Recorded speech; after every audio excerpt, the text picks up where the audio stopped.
Good morning students.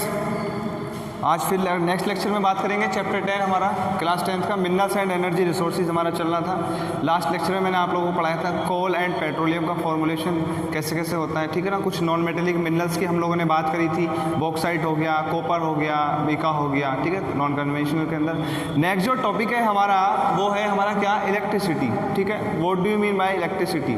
देखिए अगर हम इलेक्ट्रिसिटी की बात करते हैं तो इस चैप्टर में बताया गया है कि मिनरल्स और जो रिसोर्सेज हैं हमारे, कुछ हमारे एनर्जी मिनरल्स भी हैं और कुछ हमारे एनर्जी क्या है, रिसोर्सेज हैं which are use to generate the electricity and there are different ways to generate the electricity. Electricity को जनरेट करने के लिए अलग अलग तरीके हैं हमारे पास, ठीक है ना। अलग अलग वे से हम लोग क्या करते हैं, इलेक्ट्रिसिटी को जनरेट करते हैं। अगर हम इलेक्ट्रिसिटी जनरेट की बात करते हैं कि किस किस तरीके से इलेक्ट्रिसिटी को क्या करा जाता है, जनरेट किया जाता है, तो आगे बताएंगे। अभी नेक्स्ट इसी चीज़ में हम लोग क्या करेंगे, डिस्कस करेंगे कि ऐसे कौन कौन से वे हैं जिससे इलेक्ट्रिसिटी को क्या करा जाता है, जनरेट किया जाता है। अगर हम इलेक्ट्रिसिटी की बात करते हैं तो पर कैपिटा कंजप्शन इज कंसिडर्ड, क्या, पर कैपिटा कंजप्शन, पर capita consumption is considered, per capita consumption is considered as an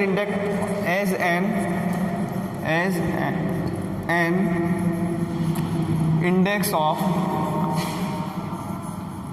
development, ठीक है ना। पर कैपिटा आप लोग जानते हैं, पर इंडिविजुअल, पर कैपिटा कंजप्शन हम लोग इलेक्ट्रिसिटी का क्या करते हैं, कंसीडर करते हैं और उसी से हम इंडेक्स ऑफ डेवलपमेंट निकालते हैं। कि आज हम देखिए, पहले आप जानते थे कि पहले हर जगह इलेक्ट्रिसिटी नहीं पहुंच पाती थी, लेकिन आज हम लोगों के पास इतनी टेक्नोलॉजी होने की वजह से और इतने सारे तरीके होने की वजह से हम इलेक्ट्रिसिटी को एक इतने बड़े लार्ज स्केल पर क्या कर रहे हैं, जनरेट कर रहे हैं कि देश के हर कोने कोने में भी क्या पहुँच रही है, बिजली पहुँच रही है, ठीक है ना। तो इंडेक्स ऑफ डेवलपमेंट हम लोग ऐसे मेजर करते हैं पर कैपिटा कंजप्शन से। Electricity generally mainly in two ways, electricity is generated mainly two ways, ठीक है ना। इलेक्ट्रिसिटी जनरली जो जनरेट की जाती है वो बेसिकली दो ही तरीके से की जाती है। एक हाइड्रो इलेक्ट्रिसिटी, पहला मेथड आता है हाइड्रो इलेक्ट्रिसिटी मेथड से, ठीक है, और दूसरा आता है हमारा थर्मल पावर, किससे, थर्मल पावर। ये मोस्टली दो ऐसे मेथड्स हैं जिनसे सबसे ज़्यादा हम लोग क्या करते हैं, एनर्जी को जनरेट करते हैं। कौन कौन से, hydro electricity and thermal power.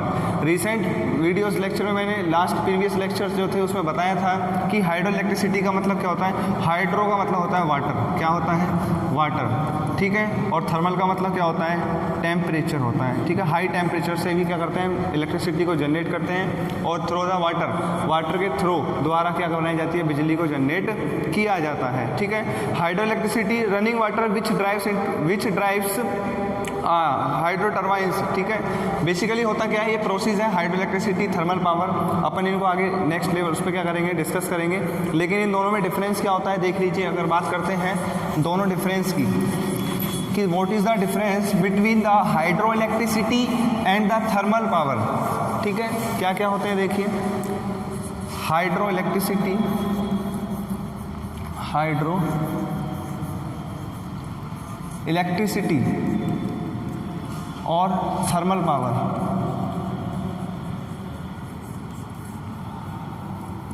Thermal power, ठीक है। इन दोनों के हम डिफरेंस की बात करते हैं अगर, तो हाइड्रो इलेक्ट्रिसिटी जो है generated by fast flowing water, किससे, generated by fast flowing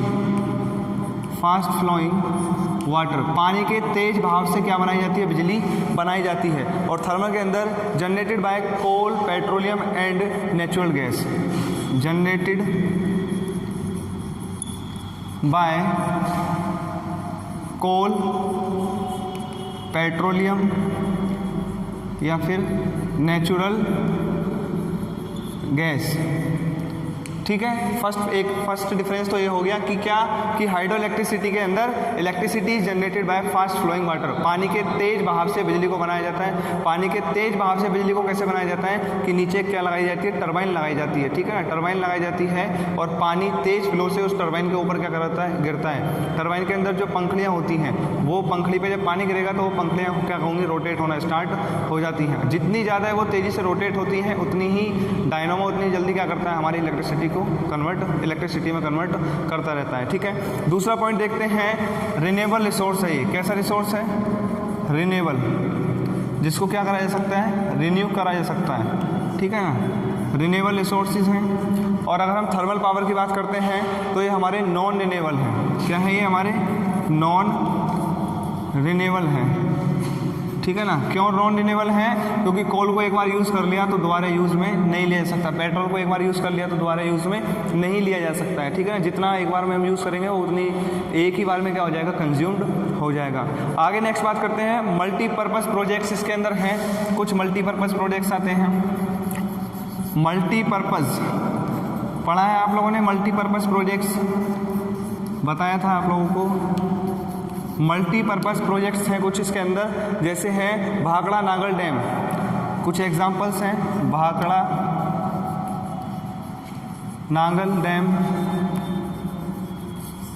Bhakra Nagal हो गया, दामोदर हो गया, ठीक है ना, भाखड़ा हो गया, दामोदर हो गया, और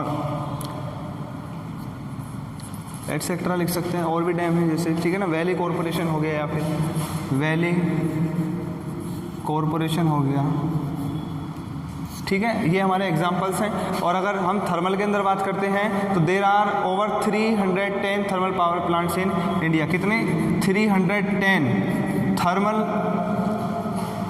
पावर प्लांट्स कहाँ पर हैं, power plants in India. India के अंदर कितने प्लांट्स बताए हैं, 310 पावर प्लांट्स कहाँ इंडिया के अंदर एग्जिस्ट करते हैं, जहाँ पे हम लोग थर्मल पावर प्लांट्स के थ्रू एनर्जी को क्या करते हैं, जनरेट करते हैं, ठीक है। ये कुछ डिफरेंस था। 1 या 2 मार्क्स में पूछा जाता है question, what are the differences between the hydro electricity and the thermal power plant, ठीक है। So these are the differences between the hydro electricity and the thermal power plant, ठीक है। नेक्स्ट इससे आगे बात करते हैं हम लोग, non conventional source of energy हमारी चल रही है। नॉन कन्वेंशनल का मतलब क्या है, रिन्यूएबल रिसोर्सेज। नॉन कन्वेंशनल का मतलब क्या है, रिन्यूएबल रिसोर्सेज क्या होते हैं, देखिए।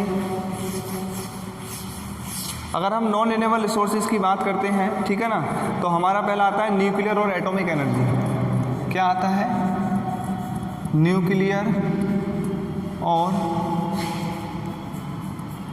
एटॉमिक एनर्जी, ठीक है। दूसरी हम बात करते हैं, नेक्स्ट है हमारा solar energy. Solar energy. Third है wind power, wind power. Fourth है हमारा बायोगैस, बायोगैस। फिफ्थ है हमारा टाइडल एनर्जी। सिक्स्थ है हमारा जियोथर्मल एनर्जी, जियो थर्मल एनर्जी। ये सारे के सारे हमारे कैसे हैं, ये हमारे सारे के सारे non conventional source of energy हैं। नॉन कन्वेंशनल मतलब ये है हमारे रिन्यूएबल सोर्स ऑफ एनर्जी, जिन्हें हम बार बार क्या कर सकते हैं, यूज़ कर करके एनर्जी इलेक्ट्रिसिटी को क्या कर सकते हैं, बार बार जनरेट कर सकते हैं। The growing consumption of energy has the growing consumption of energy has resulted in the country becoming increasingly dependent on fossil fuel such as coal, oil and gas. आज जैसे जैसे हम लोगों ने एनर्जी कंजप्शन को ग्रो करना start कर दिया है, जितनी ज़्यादा एनर्जी जनरेट हम लोग कर रहे हैं, ठीक है ना, कुछ फॉसिल फ्यूल्स का यूज़ कर करके, कंजप्शन कर करके एनर्जी को एक हमने इतने बड़े लेवल पे जनरेट कर लिया है कि आज हम क्या बन चुके हैं, हमारी कंट्री इंडिपेंडेंट बन चुकी है, ठीक है ना, इंक्रीज कर चुके हैं, आज हम किसी के ऊपर डिपेंड नहीं है। Indiscriminate use of energy resource lead to serious environment problem. लेकिन हमें रिसोर्सिस का या मिनरल्स का यूज़ तो करना है, लेकिन अगर हम उनका इनडिस्क्रिमिनेट वे में या फिर ओवर एक्सप्लॉयटेशन अगर हम उन रिसोर्सेज का करते हैं तो वो हमारे एनवायरनमेंट के लिए क्या बन सकती है, एक सीरियस प्रॉब्लम बन सकती है। हमारा एनवायरनमेंट क्या हो सकता है, डिसबैलेंस हो सकता है। तो हम लोगों को कहा गया है क्या कि we should use the resources in a sustainable manner, कि हम लोगों को रिसोर्सेज को किस में यूज़ करना चाहिए, सस्टेनेबल मैनर में यूज़ करना चाहिए। Means that we should use the resources from the environment but our environment should not harmed. हमें एनवायरनमेंट के अंदर जो रिसोर्सेज हैं, जो मिनरल्स हैं, उनका यूज़ तो करना चाहिए, लेकिन हमारे एनवायरनमेंट को किसी भी तरीके का नुकसान नहीं होना चाहिए। इट मीन्स दैट अगर ऐसा हम कर रहे हैं, it means that we are using the resources in a sustainable manner. तो इसका मतलब ये है कि हम रिसोर्सेज को सस्टेनेबल मैनर के अंदर क्या कर रहे हैं, यूज़ कर रहे हैं। और अगर हम रिसोर्सेज का यूज़ एनवायरनमेंट से कर रहे हैं और हमारा एनवायरनमेंट क्या हो रहा है, हार्म इफेक्ट पड़ रहा है या डिसबैलेंस हो रहा है, कोई भी एक्टिविटीज़ इम्बैलेंस हो रही है, it means that we are not using the minerals and resources in a sustainable manner, ठीक है। ये बात यहाँ पे कही गई है। नेक्स्ट आता है जो हमारा, so now it is necessary to use renewable resources energies या resources like solar energy, wind and bio and energy from the waste material. तो क्या कहा गया है, जैसे हमारी सोलर एनर्जी है, विंड एनर्जी है, बायोमास एनर्जी है, ये बायोगैस है, ये हमारे वेस्ट मटेरियल से क्या होती है, जनरेट होती है। देखिए आज हम लोग वेस्ट मटेरियल को भी यूज़ में ले रहे हैं और एक वेस्ट मटेरियल को एक बड़े लेवल पे जब हम यूज़ में कर रहे हैं तो उससे भी हम लोग क्या जनरेट कर रहे हैं, इलेक्ट्रिसिटी को जनरेट कर रहे हैं, ठीक है। नेक्स्ट है बेटा, सबसे पहले अब इनको देख लेते हैं वन बाई वन। जैसे सबसे पहले हमारी बात आती है किसकी, न्यूक्लियर और एटॉमिक एनर्जी। अगर हम न्यूक्लियर और एटॉमिक एनर्जी की बात करते हैं, देखिए न्यूक्लियर और एटॉमिक एनर्जी की अगर हम बात करते हैं तो कैसे जनरेट होती है, क्या है कि it is obtain bye altering the structure of atom. Suppose करो बेटा ये कोई एटम है, ये क्या है, कोई एटम है, ये एटम का क्या है, ये एक स्ट्रक्चर है, ये एक डेफिनेट स्ट्रक्चर है। अगर हम इसके स्ट्रक्चर को क्या करते हैं, अल्टर करते हैं। अल्टर का मतलब क्या है कि अगर हम इसके स्ट्रक्चर के अंदर चेंज करते हैं, ठीक है ना, सपोज करो ये स्ट्रक्चर था, इसका एक ये एक एटम था, ये इसका एक डेफिनेट स्ट्रक्चर है, और अगर हम इसके स्ट्रक्चर के अंदर अल्ट्रेशन कर रहे हैं, चेंज कर रहे हैं, तो अल्ट्रेशन के दौरान सपोज करो हमने इसके स्ट्रक्चर को इसको डिवाइड कर दिया दो पार्ट में, ठीक है, एक कर दिया ए और एक कर दिया बी।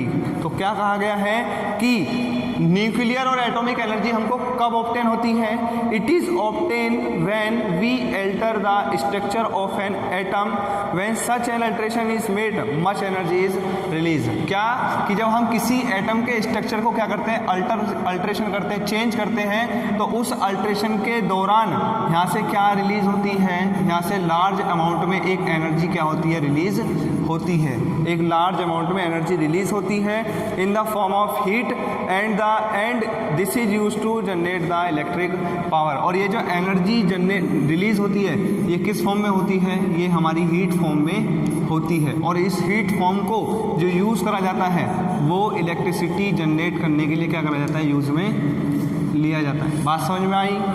दोबारा देख लीजिए क्या है कि न्यूक्लियर और atomic energy, how we obtain the nuclear और एटॉमिक एनर्जी, कि किस तरीके से हम लोग न्यूक्लियर या एटॉमिक एनर्जी से इलेक्ट्रिसिटी को क्या करते हैं, जनरेट करते हैं। तो न्यूक्लियर और एटॉमिक एनर्जी से हम जब इलेक्ट्रिसिटी कैसे जनरेट करते हैं, we obtain the energy from the nuclear और atomic energy by making the alteration in the atomic structure. जब हम देखिए ये एक एटम है, इस एटम की ये डेफिनेट क्या है, शेप है, अगर हम इस एटम की डेफिनेट शेप के अंदर कोई भी अल्ट्रेशन करते हैं, कोई भी चेंज करते हैं, तो उस अल्ट्रेशन के दौरान क्या निकलती है, एक एनर्जी रिलीज होती है। और वो जो एनर्जी रिलीज होती है वो किस फॉर्म में होती है, हीट फॉर्म में होती है। और इस हीट फॉर्म को हम लोग इलेक्ट्रिसिटी जनरेट करने के लिए क्या करते हैं, यूज़ में लेते हैं। तो यहाँ पे ये स्ट्रक्चर था, ये इसकी डेफिनेट शेप थी। हमने इस एटम के स्ट्रक्चर को क्या कर दिया, अल्टर कर दिया। अल्टर मतलब चेंज कर दिया। चेंज का मतलब कि हमने एक एटम को दो पार्ट के अंदर डिवाइड करा। जब एक एटम दो पार्ट के अंदर डिवाइड हुआ तो एक एनर्जी रिलीज हुई। किस फॉर्म में रिलीज हुई, हीट फॉर्म में रिलीज हुई। और इस हीट फॉर्म को हम लोगों ने इलेक्ट्रिसिटी जनरेट करने के लिए क्या कर लिया, यूज़ में ले लिया। समझ में आ गई बात। अब देखिए इसके अंदर कुछ एग्जांपल्स हैं, आपसे बोर्ड में पूछा जाता है, ठीक है ना। Write down the 2 examples of nuclear या एटॉमिक एनर्जी, कि एटॉमिक एनर्जी या न्यूक्लियर एनर्जी के कोई भी 2 एग्जांपल आप लोग लिखिए। तो आप लोगों को याद रखना बेटा, बोर्ड में पूछा हुआ क्वेश्चन है 1 मार्क्स में, ठीक है ना। यूरेनियम है, जैसे क्या है, यूरेनियम, ठीक है। यूरेनियम है 338 253 338 253 हो गया जैसे, और 233 हो गया। क्या है ये इसका एटॉमिक नंबर है। यूरेनियम का क्या है, ये एटॉमिक नंबर है। जिस एटम का जितना ज़्यादा एटॉमिक मॉलिक्यूल वेट होगा या एटॉमिक नंबर होगा, वो उतनी ही ज़्यादा एनर्जी क्या करता है। यूरेनियम हो गया, थोरियम हो गया, these are our atomic minerals, ठीक है ना। ये हैं, इनको हम लोग क्या करते हैं, यूज़ में लेते हैं। प्लेटिन हो गया, थोरियम हो गया, जैसे प्लेटिनम हो गया, थोरियम हो गया, ये एग्जांपल्स हैं, ठीक है। प्लेटिनम हो गया या थोरियम हो गया। बेरिलियम या जिक्रोन हो गया, बेरिलियम या फिर जिक्रोन, ठीक है ना। बेरिलियम या फिर zircon are used as a fuel for atomic energy. ये इनको हम लोग क्या करते हैं, एज ए फ्यूल क्या करते हैं, यूज़ करते हैं फॉर एटॉमिक एनर्जी को जनरेट करने के लिए। अगर हम बात करते हैं मोनोजाइट सैंड, पूछा हुआ क्वेश्चन है, ठीक है ना। मोनोजाइट याद रखना है, मोनोजाइट सैंड, क्या, मोनोजाइट सैंड। ये बोर्ड में क्वेश्चन पूछा हुआ है बेटा 1 मार्क्स के अंदर, कि monazite Sands of Kerala is also rich in thorium. ये एक मोनोजाइट सैंड है जो हम लोगों को कहाँ मिलती है, ये केरला के अंदर मिलती है। और इसी सोइल के अंदर, सैंड के अंदर हम लोगों को क्या मिलता है, थोरियम मिलता है। यहीं से, इसी में से क्या निकाला जाता है, थोरियम निकाला जाता है। थोरियम क्या है, थोरियम यहाँ बता चुका हूँ, एक फ्यूल है जिसे हम लोग एज ए न्यूक्लियर और एटॉमिक एनर्जी को जनरेट करने के लिए क्या करते हैं, यूज़ में लेते हैं। बात समझ में आई। नेक्स्ट आगे हम बात करते हैं सोलर एनर्जी की। सोलर एनर्जी क्या होती है, देखिए आज की तारीख में आप लोगों ने नाम सुना है खूब, सोलर प्लांट्स, ठीक है। हर घर में, ज़्यादातर हर जगह आज की तारीख में इलेक्ट्रिसिटी को लार्ज स्केल में प्रोड्यूस करने के लिए, ठीक है, क्या यूज़ करा जा रहा है, सोलर पैनल्स या सोलर सिस्टम ही यूज़ करे जा रहे हैं। छत के ऊपर देखें सोलर प्लेट्स लग जाती हैं, ठीक है ना। तो सोलर एनर्जी धूप से जो बनती है, सोलर एनर्जी, सोलर एनर्जी, ठीक है। सोलर एनर्जी देखिए क्या है, produce by energy comes from the sun. Suppose करो ये कोई प्लेट है, ये प्लेट लगी रहती है ना, इसमें हम लोग ऐसे मेटल और कॉपर की क्या होती है, वायरिंग होती है, इस तरीके से होती है ना, ठीक है ना। ये सन है, ठीक है, किस तरीके से देखिए लाइट बनती है। सोलर एनर्जी से कैसे इलेक्ट्रिसिटी जनरेट होती है, ये क्या है, हमारा सन है, ये हमारी क्या है, सोलर प्लेट है, ठीक है। ये किसके वायर हैं, ये कॉपर के, ठीक है ना, कॉपर और जिंक के वायर हैं, ठीक है। जब सन से धूप निकलेगी और सन की रेज इस सोलर प्लेट पे क्या होंगी, फॉल डाउन होगी। सन की रेज इस सोलर प्लेट पे जब फॉल डाउन होंगी तो जो कॉपर है, कॉपर क्या है, बेसिकली कॉपर के अंदर क्या है, एटम्स हैं। और एटम के अंदर हमारे क्या होते हैं बेटा, इलेक्ट्रॉन भी होते हैं, प्रोटॉन भी होते हैं, ठीक है ना। जैसे ही जब सन की रेज इस सोलर प्लेट पे पड़ेंगी तो कॉपर के जो इलेक्ट्रॉन्स हैं उनको एनर्जी मिलना स्टार्ट होगी, और एनर्जी मिलने के बाद ये क्या हो जाएंगे, एक्साइटेड हो जाएंगे। और एक्साइटेड होने के बाद ये एटम से बाहर की तरफ भागने की क्या करेंगे, कोशिश करेंगे। और आप लोगों को पता है कि हम कंडक्टर किसे कहते हैं, इलेक्ट्रिसिटी कौन कंडक्ट कर सकता है, वो कोई भी एक ऐसी चीज़ जिसके अंदर इलेक्ट्रॉन का क्या हो सकता है, मूवमेंट हो सकता है। बिकॉज इलेक्ट्रॉन ही क्या करते हैं, चार्ज को कैरी करके लेके जाते हैं। तो सेम यही है कि सन से जब सन की रेज इस पर फॉल डाउन होंगी, कॉपर के इलेक्ट्रॉन एक्साइटेड होंगे, और एक्साइटेड होने के बाद कॉपर के इलेक्ट्रॉन का मूवमेंट होना है प्लेट के अंदर स्टार्ट हो जाएगा। और प्लेट को हम किससे जोड़ के रखते हैं, वोल्टेज स्टेबलाइजर से, और इलेक्ट्रिसिटी प्रोड्यूस होना स्टार्ट हो जाती है। ये प्रोसेस होता है हमारा किसका, सोलर एनर्जी का, ठीक है ना। अगर हम लार्जेस्ट सोलर प्लांट की बात करते हैं इंडिया के अंदर, ठीक है, इंडिया के अंदर कहाँ कहाँ पे सोलर प्लांट्स हैं, बड़े बड़े लार्जेस्ट सोलर प्लांट्स हैं इंडिया के अंदर, तो देखिए कहाँ कहाँ बताए गए हैं। समझ में आ गया कैसे बनता है। सोलर प्लांट्स की बात करते हैं तो माधापुर नियर भुज गुजरात, माधापुर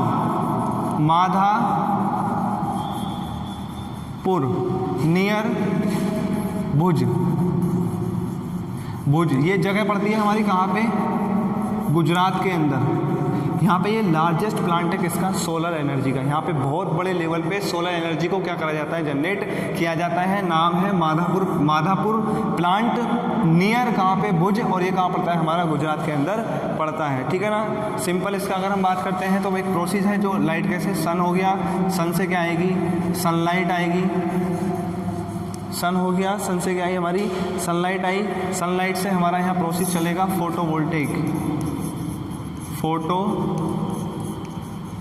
फोटोवोल्टेक टेक्नोलॉजी होती है हमारी पास, जो क्या करेगी, इसके थ्रू इसको कन्वर्ट कर देगी, और कन्वर्ट करने के बाद हमारी क्या बन जाती है, इलेक्ट्रिसिटी हमारी क्या होती है बेटा, जनरेट होना स्टार्ट हो जाती है। ये बेसिक सिंपल प्रोसेस है किसका, इलेक्ट्रिसिटी को जनरेट करने का, ठीक है ना। नेक्स्ट है हमारा विंड पावर। देखिए नेक्स्ट टॉपिक आता है हमारा क्या, विंड पावर। ये तो बात हो गई थी सोलर एनर्जी की। नेक्स्ट है विंड पावर। विंड पावर से नाम से ही पता लग रहा है हमारा, किससे, बिजली किससे बनाई जा रही है, विंड से, हवा से बनाई जा रही है। किससे बनाई जा रही है, हवा से बिजली बनाई जा रही है। हवा से कैसे, देखा होगा आप लोगों ने, डेजर्ट या रेगिस्तान एरिया में जाते हैं, ऐसे बड़े बड़े पोल लगे रहते हैं और उन पे क्या लगी रहती हैं, बड़ी बड़ी पंखुड़ियाँ लगी रहती हैं इस तरीके से, ठीक है ना, ये है, ठीक है। और यहाँ पे इस पंखुड़ी के पीछे को क्या रखा जाता है, यहाँ पे डायनोमा रख देते हैं। जितनी ज़्यादा हवा चलती है, हवा से ये पंखुड़ियाँ घूमती रहती हैं, और पंखुड़ी घूमने के बाद जो डायनोमा होता है, ठीक है, वो इलेक्ट्रिसिटी क्या करता रहता है, हमारा प्रोसेस कन्वर्ट करता रहता है। India now rank as a wind super power in the world के अंदर अगर हम बात करते हैं तो इंडिया जो है वो फर्स्ट नंबर पे आता है, ठीक है, फर्स्ट रैंक पे आता है विंड पावर के उस पर, ठीक है, विंड सुपर पावर की, बिजली से, हवा से भी इंडिया के अंदर ही क्या बनाई जा रही है, बिजली बनाई जा रही है। पूरे वर्ल्ड के अंदर इंडिया कौन से रैंक पे आता है, फर्स्ट रैंक पे आता है, ठीक है। The largest wind farm cluster is located in Tamil Nadu. India के अंदर सबसे बड़े जो विंड क्लस्टर्स हैं, जहाँ पे ज़्यादा लेवल पे, बड़े लेवल पे कहाँ बिजली जनरेट की जाती है, वो तमिलनाडु हो गया, फ्रॉम नागरकोइल टू मदुराई, ठीक है ना, फ्रॉम नागरकोइल टू मदुराई, तमिलनाडु में। दूसरा आंध्र प्रदेश हो गया, जैसे कर्नाटका हो गया, गुजरात हो गया, केरला हो गया, Maharashtra and Lakshadweep has important wind farms. ये वो जगह हैं इंडिया के अंदर जहाँ पे कुछ इंपॉर्टेंट विंड पावर फार्म्स हैं, जहाँ पे विंड से इलेक्ट्रिसिटी को क्या करा जाता है, जनरेट किया जाता है। Nagercoil and Jaisalmer are well known for the effective use of wind energy in the country. और पूरी कंट्री के अंदर सबसे ज़्यादा विंड एनर्जी जनरेट तो होती है, लेकिन इफेक्टिव वे में जो यूज़ होती है, कंजप्शन हो रहा है इलेक्ट्रिसिटी का, वो दो ही जगह बताया गया है, Nagercoil of Tamil Nadu and Jaisalmer of Rajasthan, ठीक है। यहाँ पे दो जगह पे इलेक्ट्रिसिटी अच्छे से जनरेट भी की जाती है, और उसका जो सही मायने में कंजप्शन हो रहा है वो यहीं पे ही देखने को मिल रहा है। लोगों को जो फ़ायदा मिल रहा है वो इन्हीं जगह से मिल रहा है, ठीक है। ये थी हमारी विंड पावर की बात। नेक्स्ट हम बात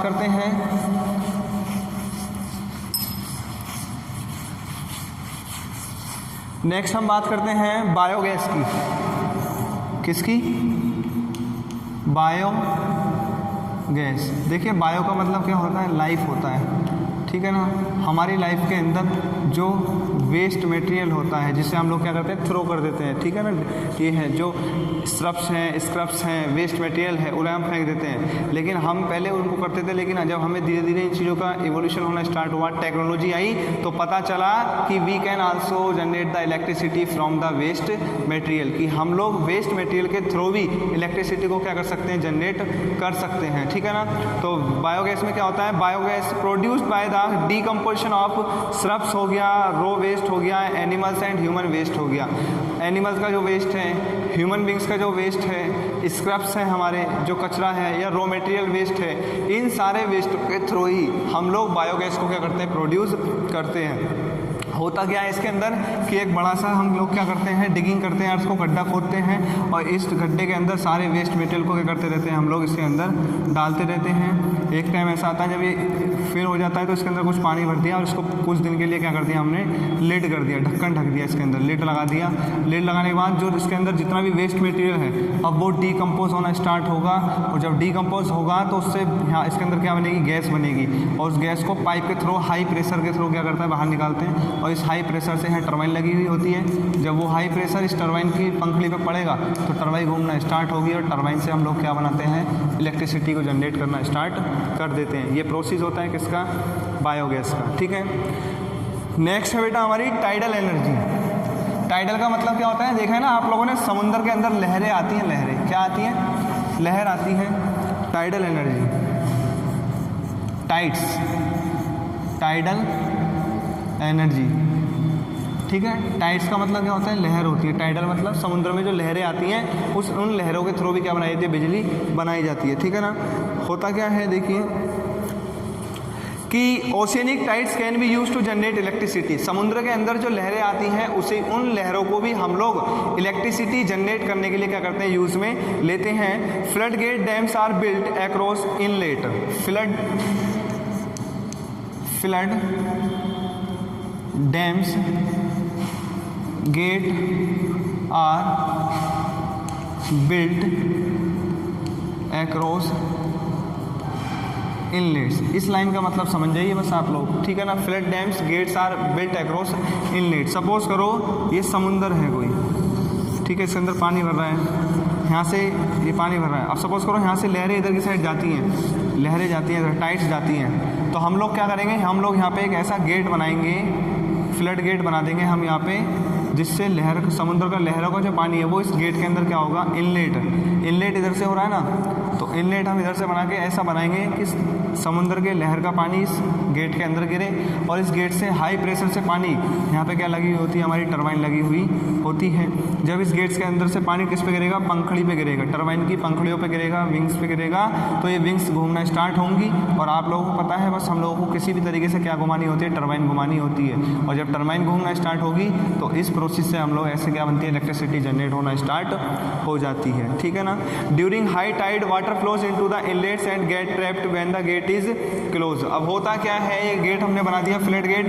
होगा ये कि समुद्र से जब तेज लहरें आएंगी तो तेज लहरों का जो पानी है वो ये गेट, ये जो गेट बनाया है, ये गेट क्या कर लेगा, उस लहरों के पानी को क्या कर लेगा, ट्रैप्ड कर लेगा, अपने अंदर भर लेगा और गेट क्या हो जाते हैं, क्लोज हो जाते हैं। और क्लोज होने के बाद वो पानी कहाँ गिरता है, सीधा टरबाइन पे फॉल डाउन होना स्टार्ट हो जाता है। और जब वो वाटर टरबाइन पे फॉल डाउन होगा तो टरबाइन रोटेट होना क्या हो जाती है, स्टार्ट हो जाती है और रोटेट होने के साथ साथ ही इलेक्ट्रिसिटी जनरेट होना स्टार्ट हो जाती है। ठीक है, नेक्स्ट है हमारी सिक्स्थ आती है जियोथर्मल एनर्जी। समझ में आ गया, ये प्रोसेस होता है हमारा किसका, टाइडल एनर्जी का, इसको बोलते हैं टाइडल एनर्जी। ऐसे बनती है लहर, समुद्र में लहरों से भी क्या बनाई जाती है, बिजली। और लास्ट जो टॉपिक है वो है हमारा इसका जियो थर्मल एनर्जी। जियोथर्मल एनर्जी की हम बात करते हैं। Geothermal energy is produce by using the heat from the inferior of earth. ठीक है ना, किसके थ्रू, हीट के थ्रू। ठीक है, वो भी किसका, inferior of earth, inferior of earth. देखा है ना, अर्थ के अंदर भी नीचे भी टेम्परेचर क्या होता है, हाई होता है। ठीक है ना, एक होता है इन्फीरियर, एक होता है सुपीरियर। ठीक है ना, इन्फीरियर या एक्सपीरियर। ये इन्फीरियर मतलब अंदर की साइड, अर्थ के अंदर से जो हीट आती है, जो हाई टेम्परेचर है, उस हाई टेम्परेचर को भी कंज्यूम करके, यूज़ करके हम लोग इलेक्ट्रिसिटी को क्या करते हैं, जनरेट करते हैं। और अगर हम जियोथर्मल की बात करते हैं तो only 2 plants in India, India के अंदर 2 ही जगह प्लांट्स हैं, 2 ही प्लांट्स ऐसे हैं जहाँ पे हम लोग जियोथर्मल एनर्जी के थ्रू क्या करते हैं, इलेक्ट्रिसिटी को प्रोड्यूस करते हैं। वो ऐसे कौन कौन से हैं, एक है पारावती वैली हिमाचल प्रदेश के अंदर, प्लांट्स हैं ये PARAVATI, पारावती वैली, ये कहाँ पड़ता है हमारा, हिमाचल प्रदेश के अंदर है। और दूसरा जो प्लांट है वो है हमारा कौन सा, पूजा वैली लद्दाख, पूजा वैली लद्दाख के अंदर। ठीक है ना, ये हैं हमारे ये दो ऐसे प्लांट्स हैं जिनसे जियोथर्मल एनर्जी को यूज़ करा जाता है। एक हमारा हिमाचल प्रदेश में है, दूसरा हमारा लद्दाख के अंदर है। यहाँ पे ही जियोथर्मल प्रोसेस से क्या बनाई जाती है, एनर्जी बनाई जाती है। ये इस चैप्टर की सारी बातें थी, इतने सारे ये प्रीवियस लेक्चर्स देखना, ये लेक्चर देखना, इन सारे लेक्चर्स में हम लोगों ने ये चैप्टर को कवर किया है। अभी भी अगर किसी को कोई डाउट है तो वो कमेंट सेक्शन में बताएं, ठीक है। आप लोगों को ये चैप्टर नोट्स आप लोगों को दे दिए गए हैं इसी चैप्टर के सेम, ठीक है, प्रोवाइड कर दिए गए हैं आप लोगों को, वीडियोस लेक्चर प्रोवाइड कर दिए गए हैं। अगर किसी को कोई डाउट है तो वो पूछ सकता है। आप लोगों को ये चैप्टर नोट से प्रीफर करना है पहले, आफ्टर नोट्स के बाद एक बार फिर ये चैप्टर किससे पढ़ना है, बुक से पढ़ना है। इस चैप्टर की जो एक्सरसाइज क्वेश्चंस हैं बैक एक्सरसाइज के, वो आप लोगों को अपनी फेयर कॉपी बना लेनी है एक, और उस फेयर कॉपी में चैप्टर वाइज जो चैप्टर मैं यहाँ कंप्लीट कराता जा रहा हूँ उसी की तरीके से आप लोगों को अपनी कॉपी के अंदर एक्सरसाइज क्वेश्चंस आप लोगों को सॉल्व करने हैं, सारे आंसर्स लिखने हैं, ठीक है। ये आप लोगों का वर्क रहेगा। और जो चैप्टर भी कंप्लीट हो गया है तो संडे में टेस्ट बना के आप लोगों को यहाँ से दिया जाएगा, वो टेस्ट को आप लोगों को क्वेश्चंस को क्या करने हैं, सॉल्व करने हैं, ठीक है। इससे आगे हम नेक्स्ट चैप्टर क्या करेंगे, डिस्कस करेंगे नेक्स्ट वीडियो लेक्चर के अंदर, न्यू चैप्टर स्टार्ट करेंगे, ठीक है गाइस। Thank you.